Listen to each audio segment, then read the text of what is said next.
যত দুর্নীতিই করো না কেন শেষ পর্যন্ত কিছু হবে না। পরিকল্পনা আমি করিনি, এই দুর্নীতির পরিকল্পনা উপর থেকে এসছে, আমাকে কার্যকর করতে বলা হয়েছে, আমি কার্যকর করেছি। না, যদি দেখি এই জ্যোতিপ্রিয় মল্লিকের সাম্প্রতিক ঘটনা দেখি, ঠিক ব্যানসাল কোর্টের সামনে দাঁড়িয়ে বলছে 12 তারিখ প্রমাণ হবে আমি নির্দোষ।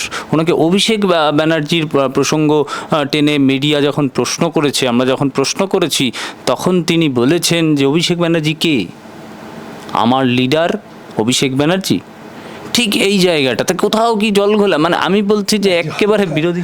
এখন মুশকিল কি জানেন তো, যে সামাজিক চাপ আছে, তো দুর্নীতি করতে গিয়ে এরা পরিবারকে যুক্ত করেছেন, স্ত্রী, নিজের সন্তান, ভাই ইত্যাদি সকলকেই যুক্ত করেছেন। যখন যুক্ত করেছেন তখন তাদের পেছনে প্রবল শক্তির মদত ছিল। রাজ্যের মুখ্যমন্ত্রী আমাদের সঙ্গে আছেন, আমাদের কিছু হবে না। চিটফান্ডে মুখ্যমন্ত্রী কিছু হয়েছে, এই ছিল উদাহরণ, এই ছিল দৃষ্টান্ত।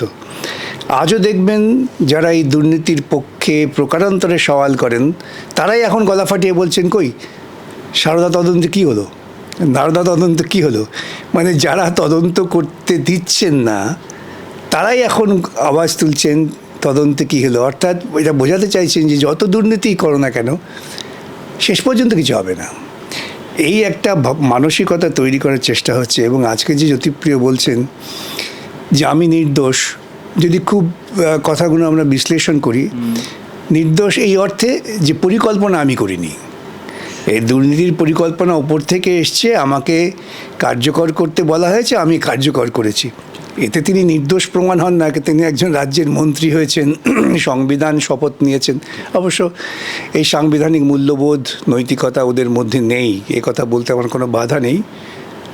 তৃণমূল কংগ্রেস বা বিজেপি যারা থাকেন ক্ষমতায়, বিজেপির এক অংশ আছেন যারা ক্ষমতার বাইরে, তারা হয়তো এখনও মনে করছেন তারা সৎ পথে রাজনীতি করছেন। তাদের কাছে সাংবিধানিক মূল্যবোধ, সাংবিধানিক নৈতিকতা নেই।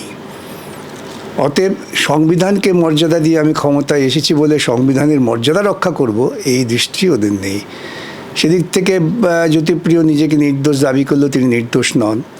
কিন্তু তার নির্দোষ দাবি করার পেছনে যুক্তি হচ্ছে যে পরিকল্পনা তো আমি করিনি, আমি কার্যকর করেছি।